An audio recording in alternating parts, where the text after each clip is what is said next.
The great council chamber stretched wide like a massive dome made of crystal and metal. Hundreds of alien beings sat in floating chairs that moved around the room like leaves in the wind.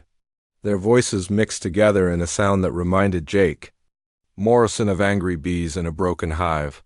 He stood at the center of it all, his hands locked behind his back, watching as creatures from across the galaxy decided the fate of his entire species. Jake had been a soldier for 30 years before becoming an ambassador. He had seen wars that lasted decades and peace talks that failed in minutes, but nothing had prepared him for this moment. The beings around him came in every shape and size imaginable. Some looked like giant lizards with scales that changed colors when they got angry. Others appeared as floating crystals that sang when they spoke. A few resembled walking trees with too many arms and eyes that glowed like small suns. Lisa Grant sat in the human section of the chamber. She had worked as a diplomat for 15 years and thought she understood how the galaxy worked. But watching this trial made her stomach feel sick. The charges against humanity were simple but deadly. They had saved a dying colony of Zilani refugees without asking permission from the council first. The Zilani were peaceful people who looked like tall humans with golden skin and large amber eyes. Their homeworld had been destroyed by a plague that turned their rivers to poison. When human ships found them floating in space in broken ships with no food or clean water, the rescue teams did not hesitate. Captain Nina Foster had led that rescue mission. She commanded 3 medical ships and had pulled 12,000 Zilani from certain death. Her crew worked for 6 days straight to save lives. They shared their food, gave up their sleeping quarters, and used their emergency supplies to help people they had never met before. Nina thought she was doing the right thing. The council thought differently. The lead prosecutor was a Vorthak named Skess. His scales shifted from green to angry red as he spoke. The Vorthak were an old species that valued rules above all else. They had created most of the laws that governed council space. Skess stood on his powerful legs and pointed one clawed finger at Jake. "Humans," he said in a voice like grinding rocks, "are too dangerous to remain in civilized space. They act without thinking. They break our laws because they think their feelings matter more than order. They saved the Zilani without permission from this council. They brought refugees into our space without proper documentation. They used council medical supplies that were meant for emergencies only." An Etherian counselor named Lystra floated near the ceiling. Her crystal body caught the light from the chamber's walls and threw rainbows across the room. When she spoke, her voice sounded like wind chimes in a gentle breeze, but her words cut like sharp glass. "The humans have shown us their true nature," Lystra sang. "They claim to follow our laws, but they always choose emotion over logic. They are unpredictable. How can we trust a species that puts the needs of strangers above the rules that keep our civilization stable?" More voices joined the attack. A Quillian delegate with fur like silver silk spoke about how humans had disrupted trade routes to help refugees. A Benatar representative with 4 arms and skin like smooth metal complained that human medical teams had ignored quarantine protocols. Even the usually quiet Zephyrians, who looked like walking clouds with tiny lightning bolts for eyes, expressed their concerns about human behavior. Jake listened to it all without moving. He had expected this day for years. Humans had never fit well with the council's way of thinking. The council valued order, predictability, and following rules above all else. Humans valued life, freedom, and helping others even when it caused problems. These two ways of thinking could not exist together forever. The Supreme Counselor Thane called for order. He was a Valdorian, a species that had ruled the council for over 1,000 years. Thane stood 12 feet tall with 4 eyes arranged in a diamond pattern on his face. His skin looked like polished stone, and his voice carried the weight of ages. "Captain Morrison," Thane said, "you have heard the charges against your species. How do you answer these accusations?" Jake stepped forward.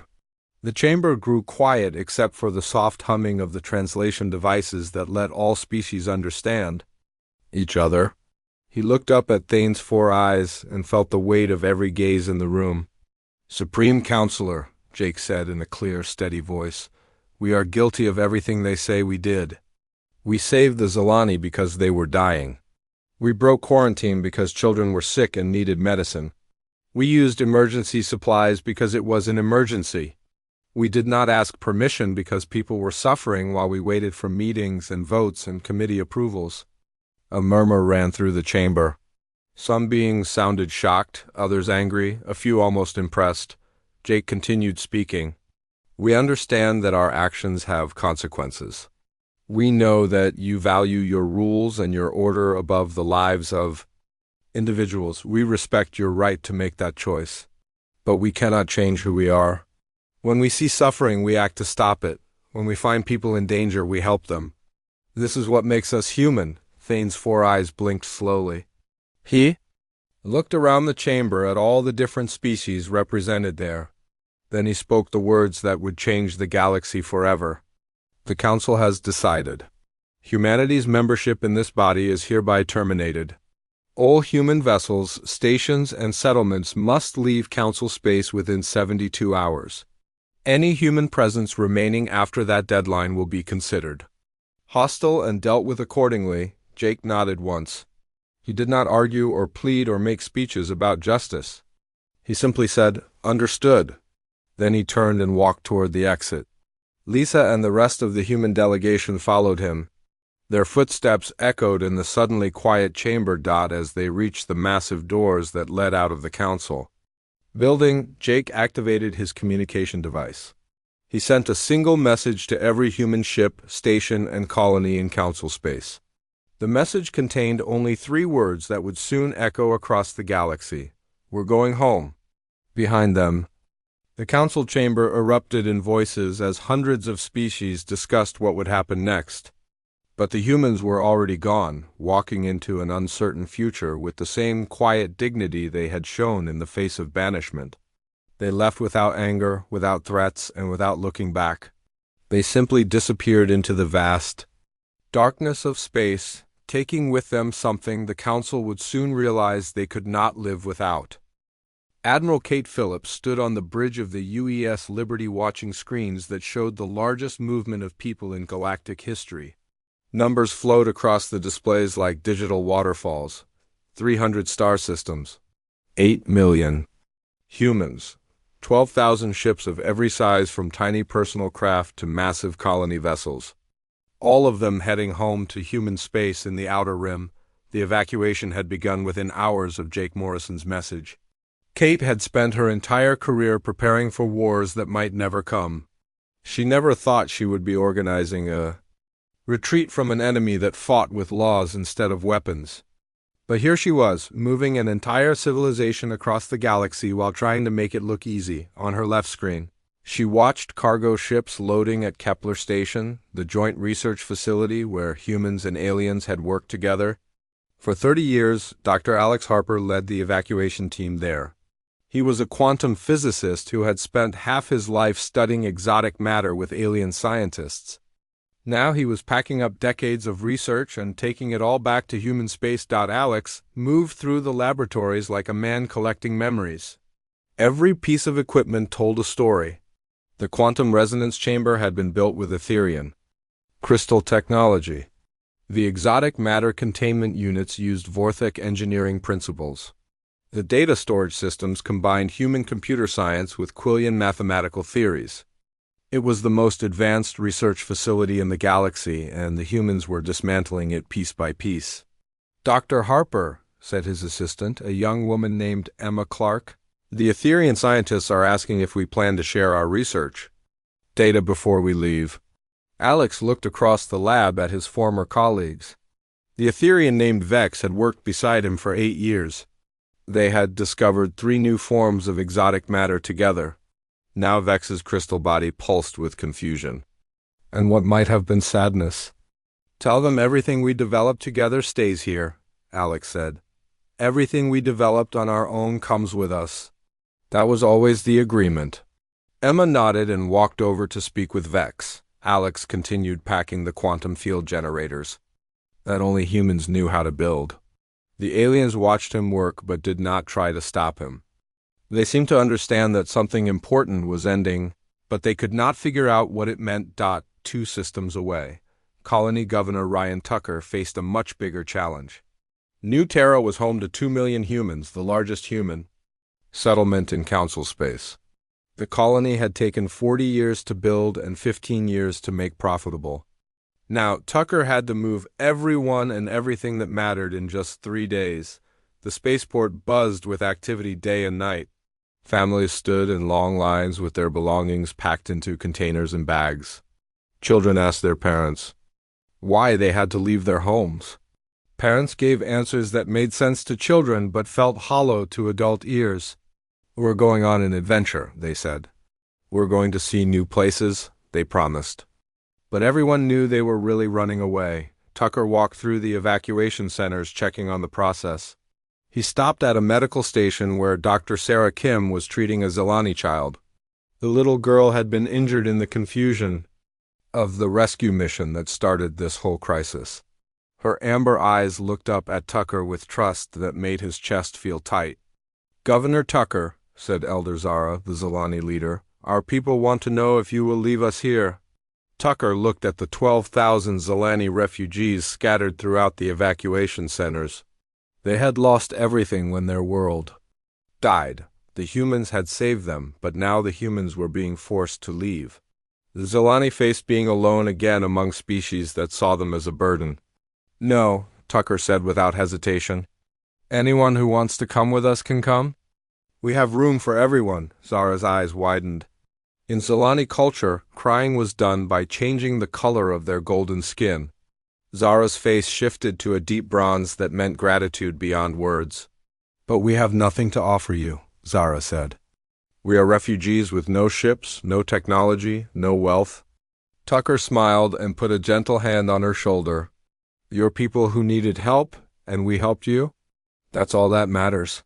If you want to build new lives with us, we'll find a way to make it work." Within hours, almost all of the Zelani decided to join the human exodus. They'd packed their few belongings and helped human families load their ships. Children who had been strangers a week ago played together in the cargo bays. Adults who spoke different languages worked side by side to prepare for the journey ahead. The evacuation continued across human space. Research stations powered down and uploaded their data to secure servers. Trade posts closed their doors and transferred their assets to human banks. Diplomatic missions packed up decades of gifts and treaties and cultural exchanges. Medical facilities moved their patients to council hospitals and took their advanced equipment with them. At each location, aliens watched the humans leave with expressions that ranged from confusion to concern. Some tried to convince individual humans to stay. A few offered bribes or threats. Most simply stood and watched as their human colleagues and neighbors disappeared. Captain Ben Rogers commanded a transport convoy moving through the Valdris system. His ships carried families from 6 different mining colonies. The miners had spent years extracting rare minerals that the Council used in their most advanced technology. Now the mines sat empty and the minerals stayed in the ground. As Ben's convoy passed Valdris Prime, the system's main world, he received a communication from the planetary governor. The alien's voice carried a tone that sounded almost desperate. "Captain Rogers, surely some arrangement can be made. Our economy depends on those mining operations. We can offer better contracts, improved working conditions, higher wages." Ben looked at his screen showing families packed into cargo holds with their children and their hopes for a new life. He thought about the council chamber where his species had been called too dangerous for civilized space. "Governor," Ben said politely, "our contracts are with the council. The council has terminated our membership. Our contracts are therefore void. Good luck with your mining operations." The communication ended. Ben's convoy continued toward the edge of council space, leaving behind mines that would take decades for other species to operate and generations to master. As the evacuation neared completion, Kate Phillips received reports from across human space. Not a single human ship had been left behind. Not a single human had chosen to stay in council territory. The exodus was total and absolute. In 72 hours, humanity had simply vanished from Council space like smoke in the wind. Kate looked at her final report. 8 million humans moved successfully, 0 casualties, 0 conflicts with Council forces, 0 diplomatic incidents. They had left as quietly as they had been asked to leave.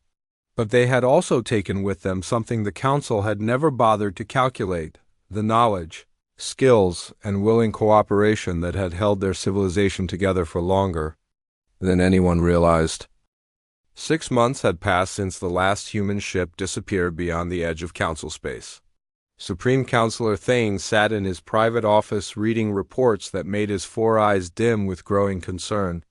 The papers scattered across his desk told a story he had not expected when he banished humanity from civilized space. Trade route Epsilon 7 had fallen to raiders 3 times in the past month.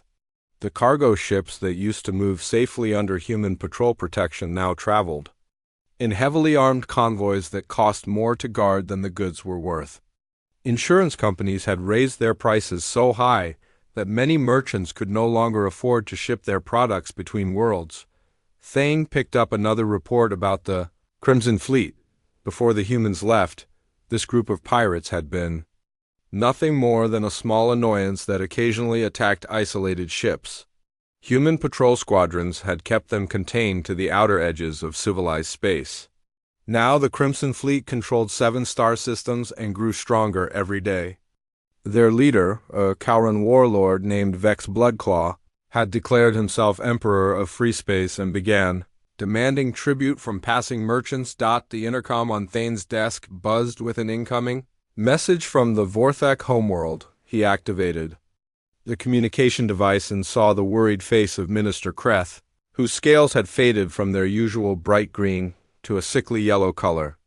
"Supreme Counselor," Kreth said, his voice carrying the rasp of someone who struggled to breathe, "our atmospheric processors are failing faster than expected. Our engineers cannot understand the quantum matrix systems that keep them running. These machines were designed by human scientists 30 years ago.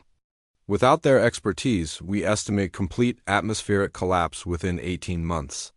Thane's expression remained calm, but inside he felt a cold fear growing. The Vorthak homeworld supported 8 billion people.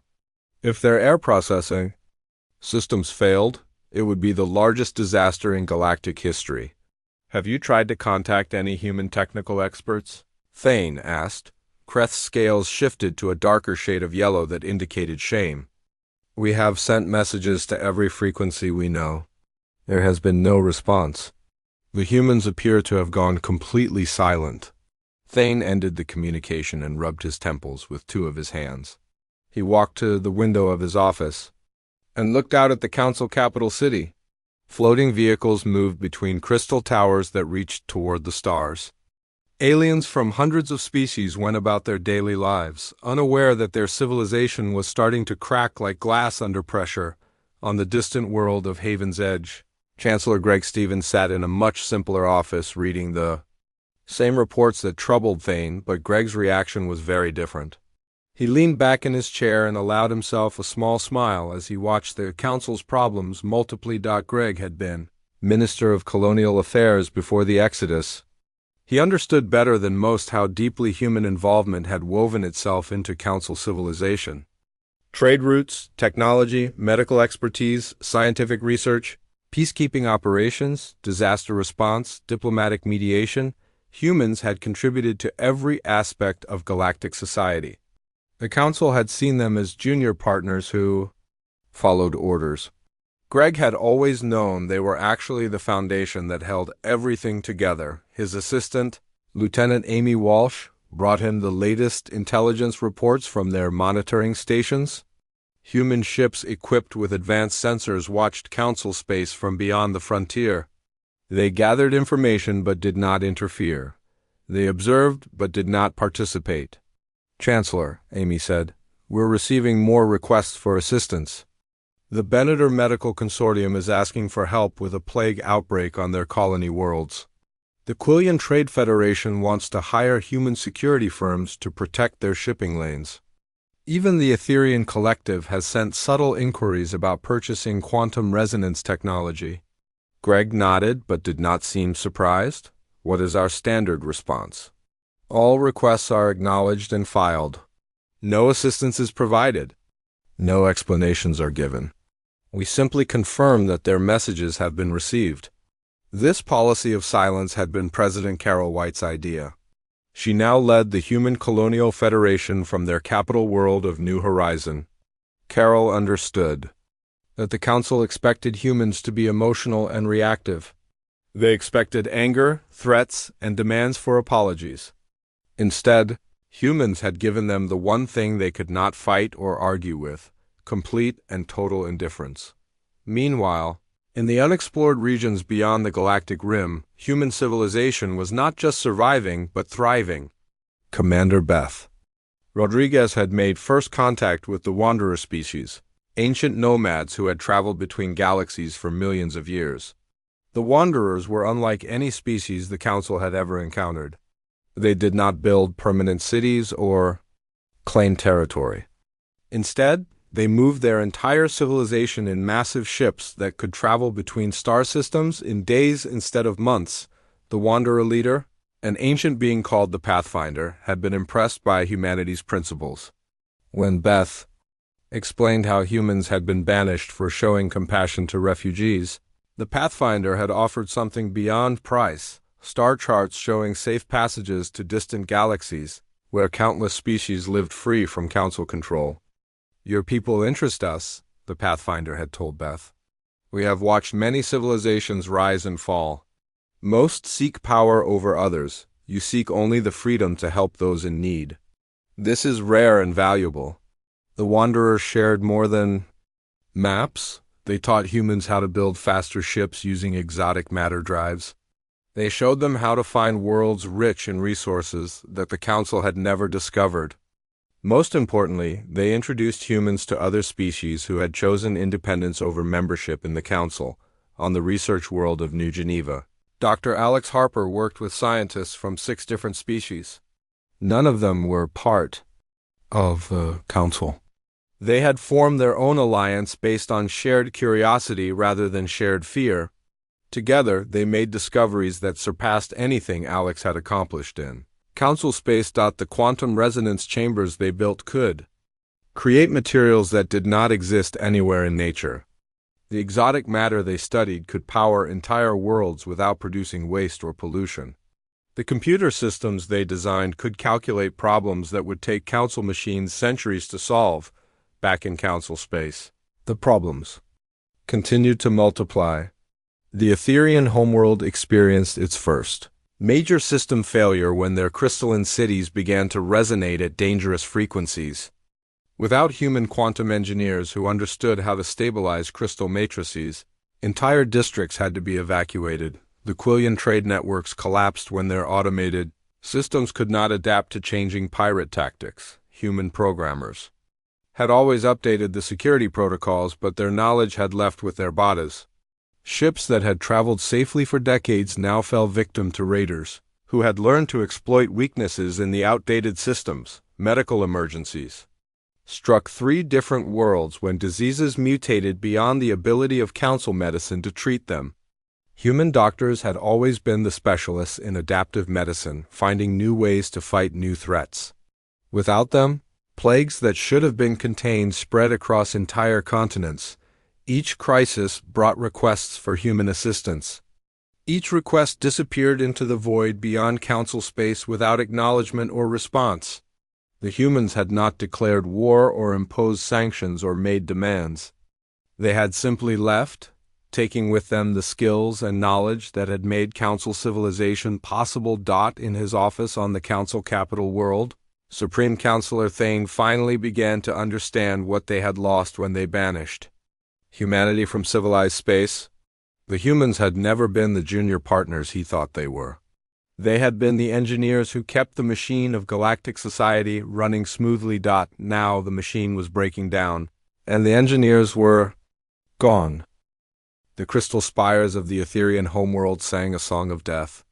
Counselor Lystra floated through the failing city streets as her people's greatest creation collapsed around them.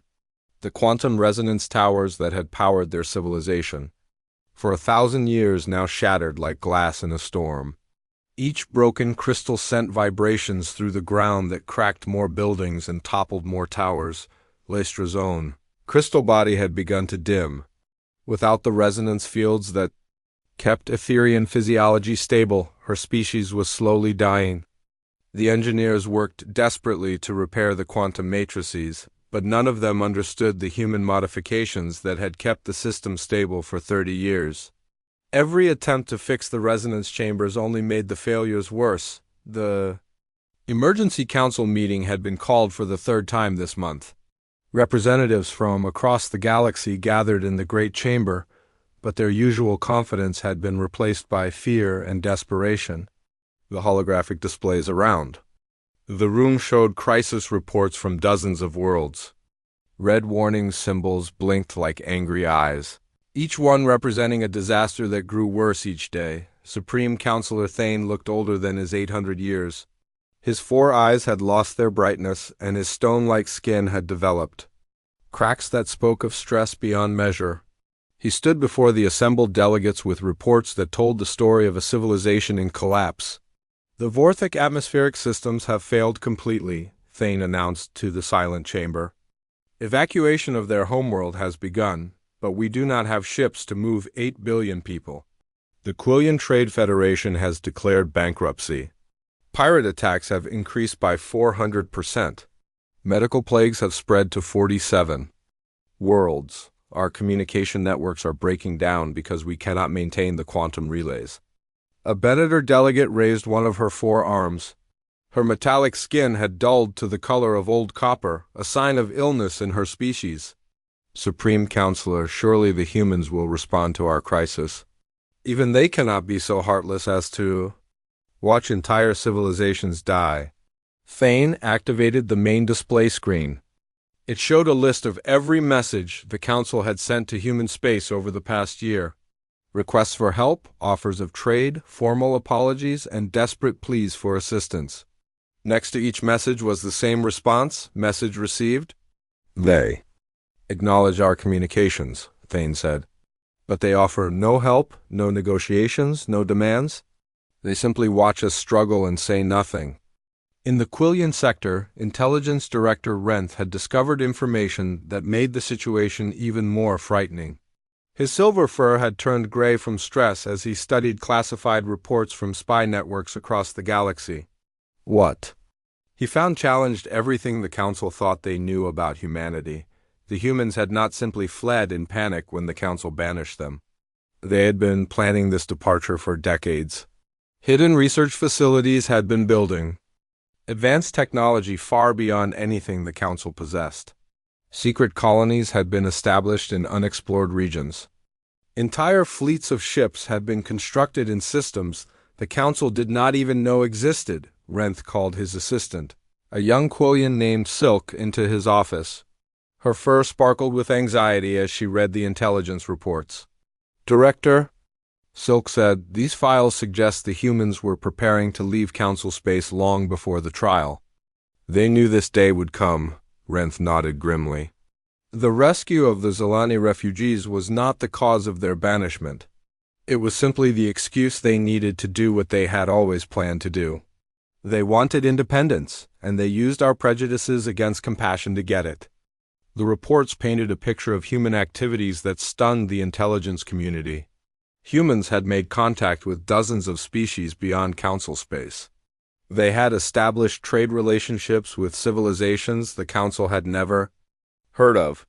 Most shocking of all, they had formed a new federation that already included 43 different species. Meanwhile, on the distant world of New Horizon, President Carol White read the Council's latest plea for assistance. The message had been sent directly to her office, bypassing all normal diplomatic channels. It was marked with the highest priority codes, and sealed with the personal authorization of Supreme Counselor Thane himself. The message was simple. The Etherean collective faces extinction. 8 billion Vorthak need immediate evacuation. 47 worlds suffer from medical emergencies beyond our ability to treat. We formally apologize for our error in judgment and request the immediate return of human expertise to Council space. Carol set the message aside and looked out the window of her office. New Horizons' capital city spread across, rolling hills covered with flowering trees that had been transplanted from Earth. Human families walked through parks with their new alien neighbors. Zilani children played with human children. Wanderer nomads shared stories with elderly humans who had lived through Earth's first space colonies. Her cabinet members sat around the conference table waiting for her decision. Chancellor Greg Stevens leaned forward with the patient expression he had worn through countless similar meetings. "Madam President," he said, "our monitoring stations report that Council space is in complete chaos. The Crimson Fleet now controls 12 star systems. 3 different species face extinction from technological failures. Economic collapse has spread to over half of their worlds." Defense Minister Robert Price, a former admiral who had overseen the exodus, added his own perspective. "Our intelligence suggests the Council's military capabilities have declined by 60%. They cannot maintain their patrol routes, protect their trade ships, or respond to emergencies. Their civilization is falling apart." Carol walked to the display screen that showed a map of the galaxy. Council space appeared as a cluster of red dots indicating crisis zones. Human space showed as a growing network of green dots representing thriving colonies and new settlements. Beyond both regions lay vast unexplored areas where the Wanderers had shown them passages to other galaxies. The Council valued order above compassion, Carol said to her cabinet. "They expelled us for saving lives. They called our willingness to help others a dangerous weakness. Now their ordered civilization crumbles while our chaotic compassion builds something stronger." Foreign Minister Diana Cole had been Earth's ambassador before the Exodus. She understood the alien mindset better than most humans. "Madam President, some of our people feel we should help them despite what they did to us. The Etherian are dying. The Vorthak face extinction. Innocent people are suffering." Carol nodded. "That is exactly the attitude that got us banished in the first place. The Council saw our compassion as unpredictable and dangerous. They wanted us to value their rules more than individual lives. We could not do that then, and we cannot do that now." She activated the communication system and composed a response to the Council's plea. The message was shorter than their request and carried the official seal of the Human Colonial Federation. "Message received," Carol wrote. "The Human Colonial Federation acknowledges the Council's request for assistance. After careful consideration, we have decided to focus our resources on species and civilizations that share our values. We wish the Council success in resolving their current difficulties." The response was sent through the same channels that had carried human pleas for understanding during their trial. But where humans had asked for mercy and received exile, the Council asked for salvation and received polite indifference. Carol turned back to her cabinet. "We are not heartless," she said. "Any individual or group that wishes to join our federation will be welcomed. Any species that chooses freedom over Council membership will find allies among us. But we will not save a civilization that rejected us for being who we are." The message traveled across space to reach the Council chambers, where Supreme Counselor Thane read it with his dimming eyes. For the first time in his long life, he understood what it meant to be completely helpless. The humans had learned the lesson the Council tried to teach them, that compassion without power was meaningless. Now they had both compassion and power, and they chose to use them elsewhere. 2 years had passed since the humans walked out of the Council chambers and never looked back. The galaxy had become a very different place. Supreme Counselor Thane stood in what remained of the Great Council building, looking through a cracked window at the capital city below. Half the crystal towers lay in ruins. The floating vehicles that once filled the sky had been grounded because no one could maintain their quantum drive systems. The streets that had bustled with beings from hundreds of worlds now seemed empty and gray. The Council itself had shrunk from 300 member species to less than 50. Some had fallen to disasters they could not handle alone. Others had simply walked away to find better alternatives. A few had done something that would have been unthinkable just years ago.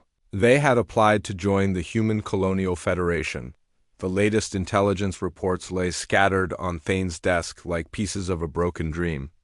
The Crimson Fleet had grown into something that could no longer be called pirates. They controlled 40 star systems and commanded a military force larger than most council fleets. Their leader, Emperor Vex Bloodclaw, had declared himself ruler of the free territories and began demanding tribute from any ship that passed through what used to be council space. But the pirates were not the worst problem facing the remaining council worlds. That honor belonged to something called the Resource Wars.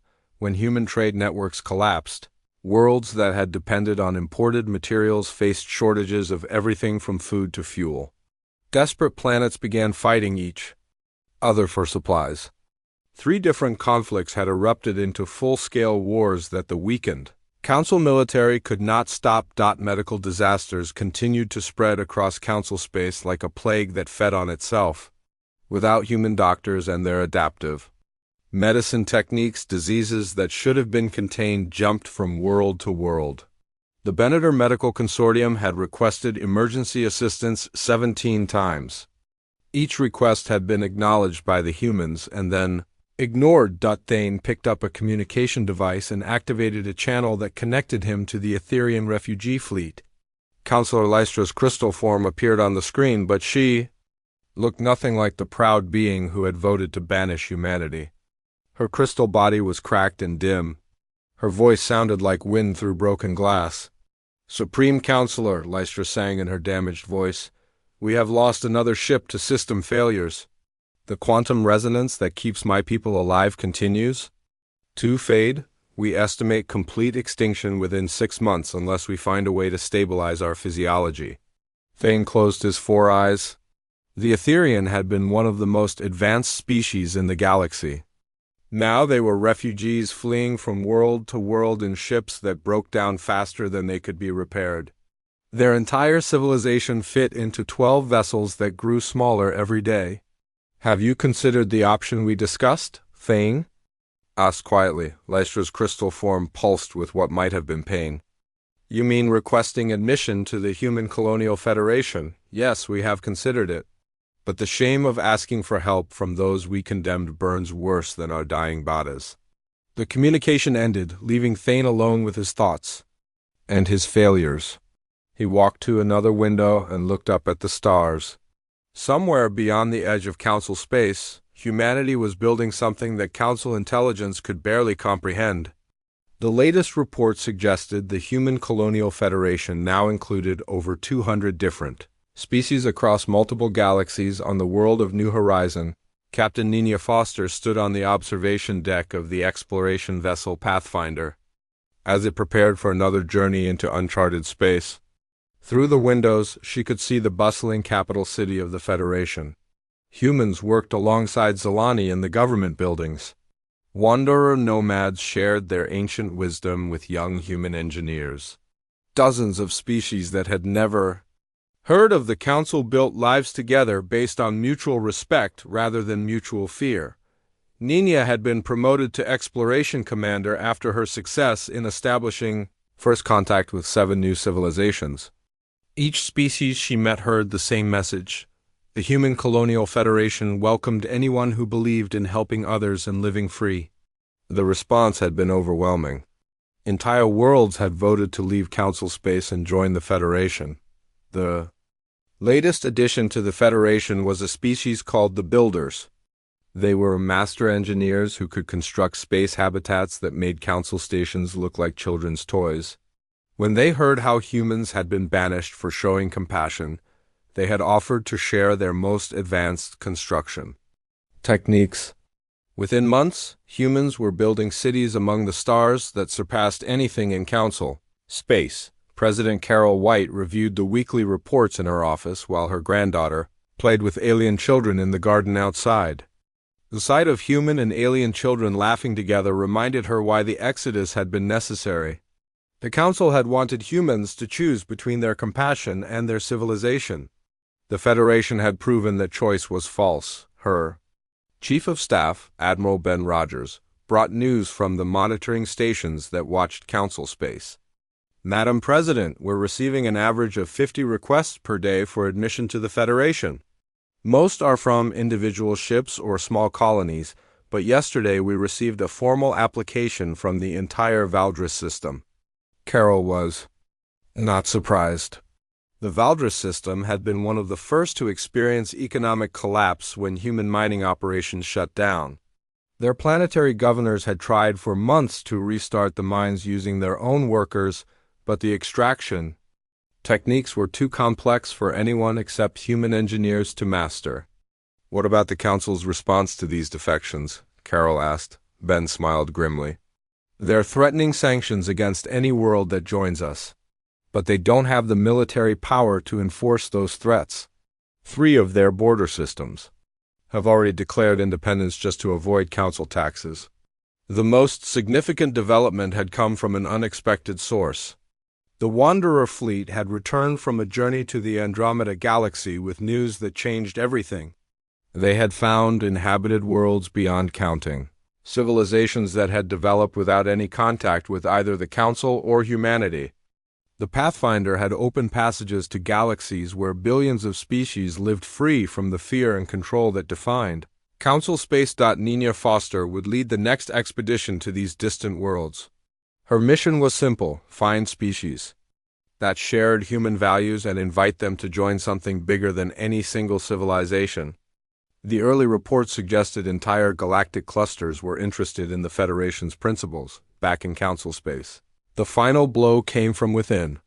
The Quillian Trade Federation announced they were dissolving their membership and applying to join the Human Colonial Federation. Their representative, Renth, sent a message that was broadcast across Council space for everyone to hear. We have watched our civilization crumble, while the humans we expelled have built something magnificent, Renth declared. We condemn them for valuing life over law, compassion over control. Now we see the results of that choice. Their federation grows stronger every day while our council grows weaker. We choose to join those who build rather than those who merely rule. The message sparked a wave of defections that the council could not stop. Within weeks, 20 more species had applied to join the Federation. The council's response was to threaten war against the Federation, but everyone knew it was an empty threat. The council military could barely maintain order in their remaining territory, much less fight a war against a Federation that spanned multiple galaxies. Supreme Counselor Thane sat in his empty office reading the final intelligence report about human activities.